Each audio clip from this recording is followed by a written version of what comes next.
How's it going everyone, and welcome back to the channel. In today's video, I'll be teaching you guys how to automate your searches for Bing. So without further ado, let's dive right in.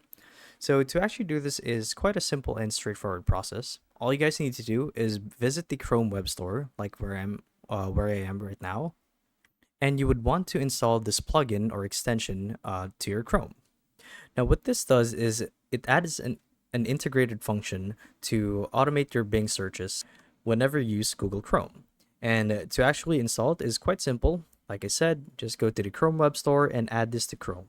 And when you do, it should automatically install and you should be good to go. And the only reason I can't do it is because I'm currently on incognito mode, so be sure to do this with regular Chrome.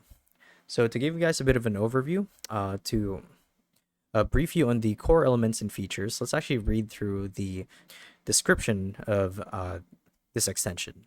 So automatically complete your Bing searches to earn Microsoft Rewards points, which is the main point anyway.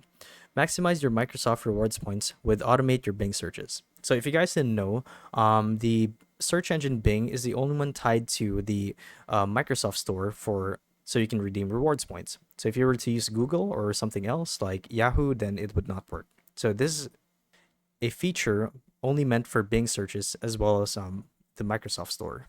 So with this, you're actually able to redeem rewards, and even goes on to say that this convenient tool allows you to automate your Bing searches to earn points for desktop, mobile, and Microsoft Edge with just a few clicks. So there are also some added functions here where you can set the number of searches to complete, stop the searches anytime, as it's a background app that always runs whenever you have Chrome open, and acts as a tracker for any search queries that come with rewards. So yeah, that's how you guys do it. So hopefully this video helped you guys out, and if it did, be sure to let us know down in the comment section below. And if you guys want to see more videos like these, we do have a YouTube channel where we do guides like these daily, so if you want to show your support to that, you can do so by subscribing to the channel. So with all of that said, thank you all for watching, and we'll see you guys in the next one. Bye bye.